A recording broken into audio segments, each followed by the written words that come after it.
Hey-o, it's ya boy Xandy with another fresh grilled video right out of the old hot pants here on my toasted YouTube account. And on that note, behold, since this new video won't be shown to many people new to my community, I'm gonna take a more casual tone here and just lay some stuff on you.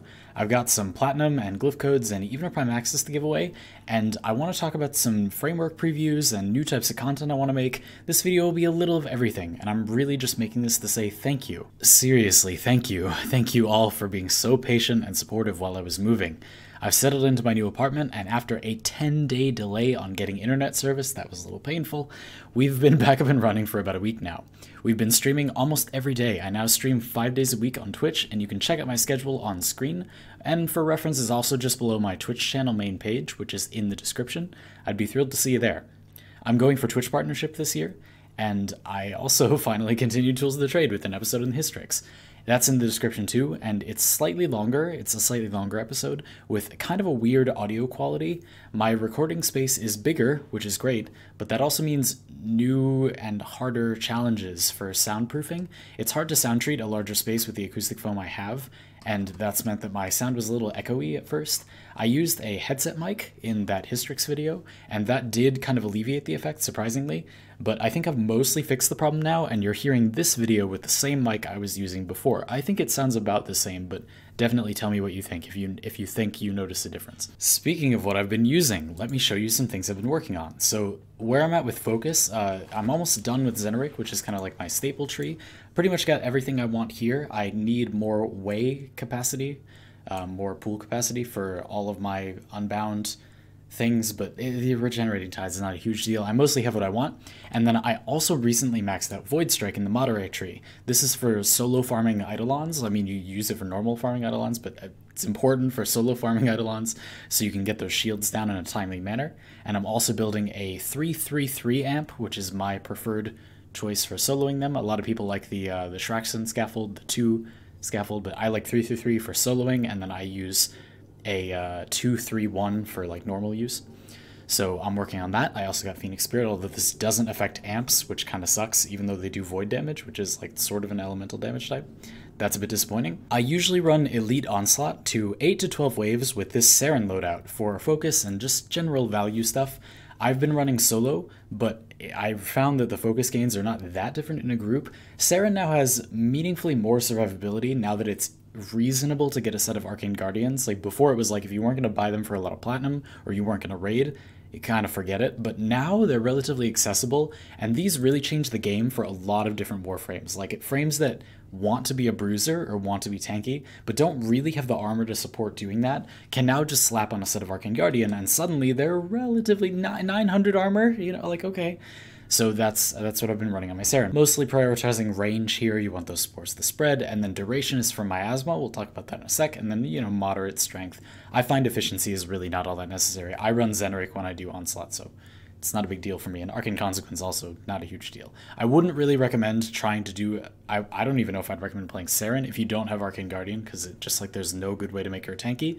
But go figure. And of course, Regenerative Mold is an option, but we'll get to why I don't use that in just a sec. The Ignis Wraith is kind of just like a damage hose, makes a splashy damage hose to pop spores with, and kill enemies while also priming them with heat, slash, and viral on top of the corrosive that spores now inflict, so that I can heal up with my Secure Electa if needed.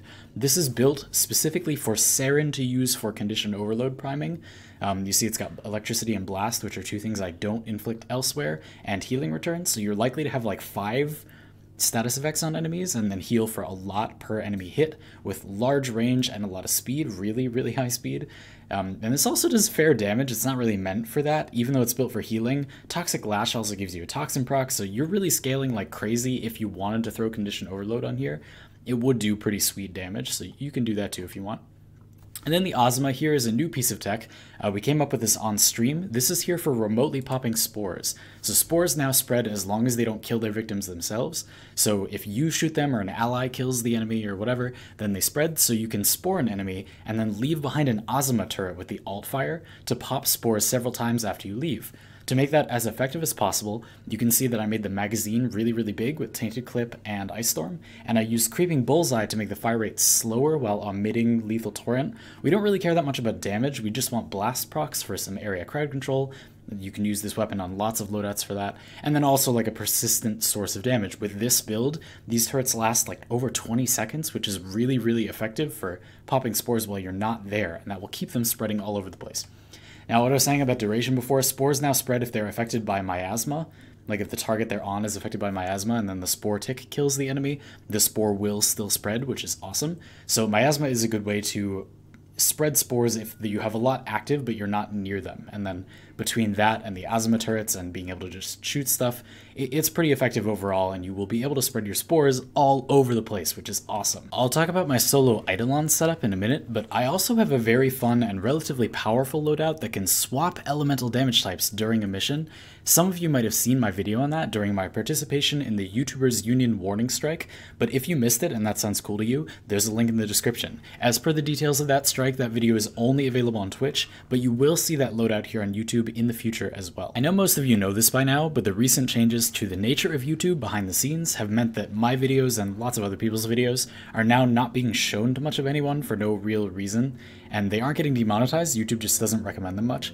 Looking back over the past few months of content, you'll notice the eerily similar view counts. It's almost like subscribers and people from Discord or Twitter are the only people seeing my videos. What a hilarious coincidence that doesn't destroy all of my hard work. Anyway, not much else to say there. Let's start giving stuff away.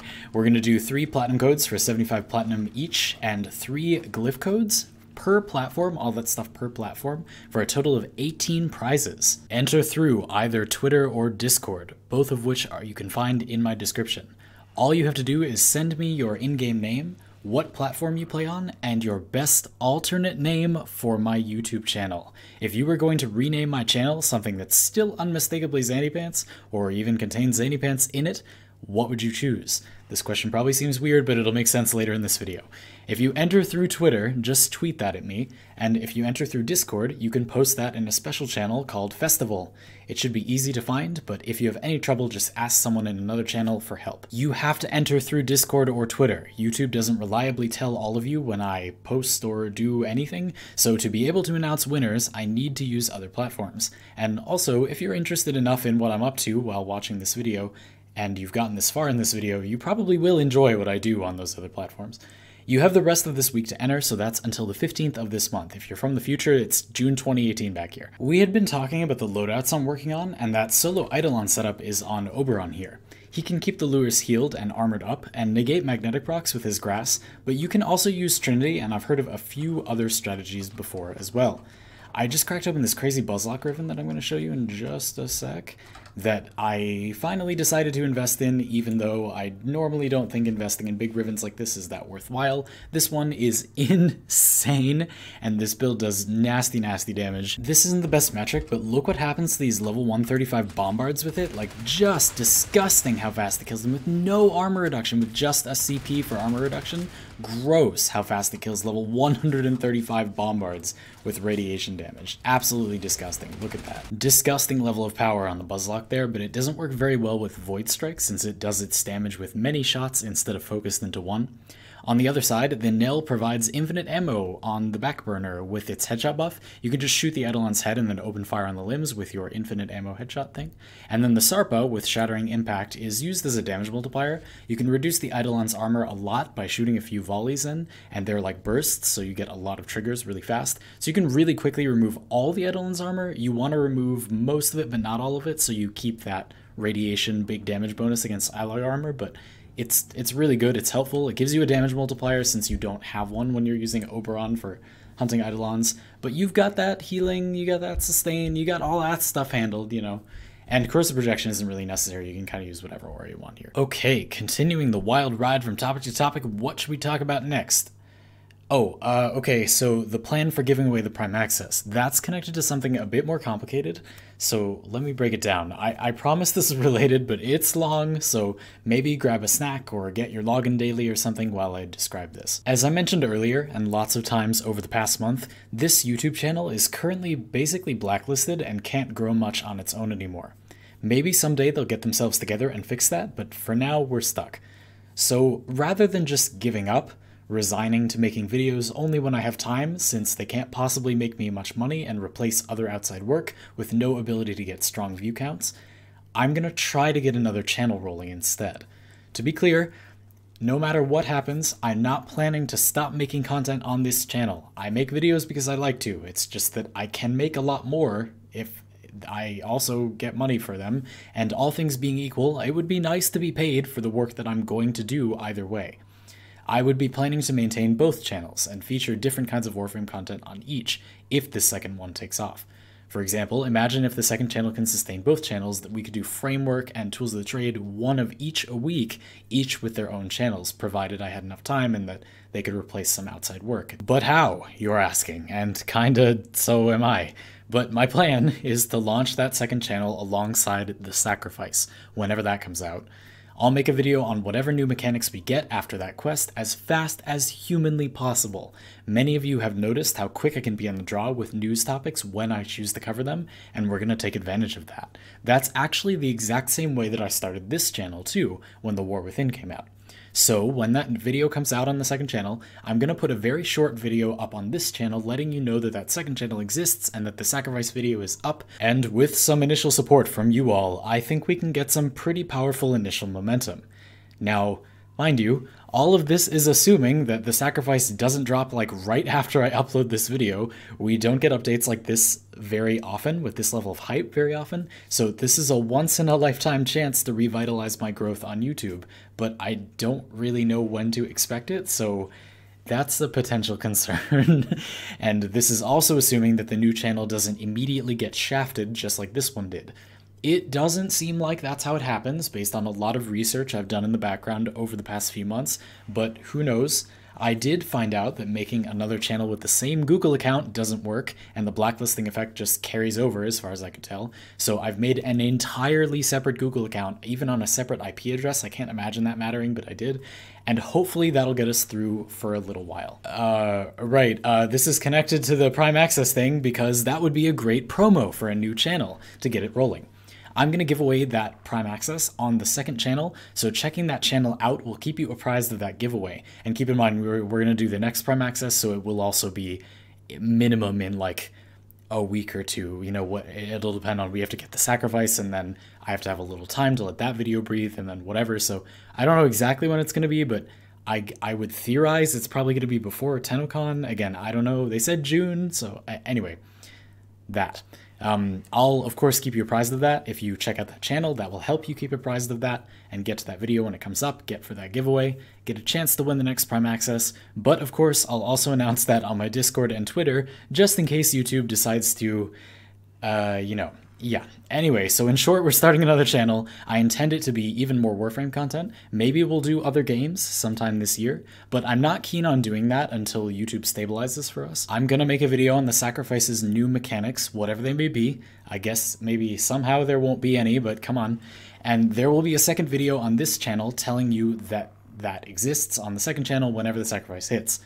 Okay, I would be overjoyed to have your support in this admittedly janky venture, but I understand if you don't want to go looking for your videos, and you can expect continued content releases here as often as I can manage. Goodness knows I have enough videos I want to make. Incidentally, if you'd like to solve this problem more directly, take a look at my Patreon. That's in the description, along with everything else in the universe. But a lot of YouTube's value for me has actually been just getting the word out that I exist and make stuff. It's far from only a monetary issue. It's important for overall growth in every way. So let's see what we can do. And hey, if it doesn't work, we've lost very little. Who's with me? Hopefully some of you are with me.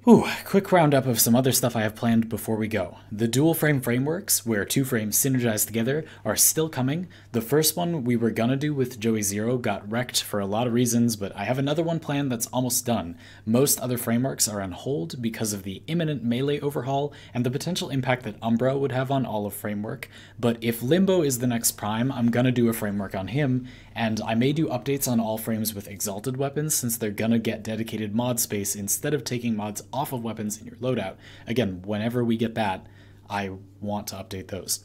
That's what's coming next for Framework, but keep in mind that I also have a second full run of Framework well underway behind the scenes, which I'll launch when YouTube gets itself together and we can actually grow there again, and which we'll talk about more in the coming months. Tools of the Trade Season 1 is likely to come sooner than most of those frameworks, because I already have it planned into Season 2. I'd rather not talk about that and just show you, but I'm excited for it to be finally apparent what the actual point of that series is. I feel like it seems like this sort of random thing that doesn't have an idea behind it now, but there is something I'm doing with it. Stay tuned. I hope you like that when it makes sense. I think that's it for now. Also, when are we getting that one Nezha skin? I do have one other thing to give you, and that's my Patreon content sample series. So these are going to be free public versions of the things I make for my patrons, like my weekly podcast and my monthly Q&As, and you'll be getting those very soon on this channel. Again, my Patreon is in the description, but I'm a big fan of try before you buy, so I encourage you to simply wait for my free sample content before you decide whether to become my patron. And if you have no interest in being my patron, then this just means more content for you that I was making anyway, and I'm going to give you some of it for free. That's the end. That's actually it. Whew, let's take a break. I'll talk to you all soon. Thanks for being here. And stay tuned for the second channel.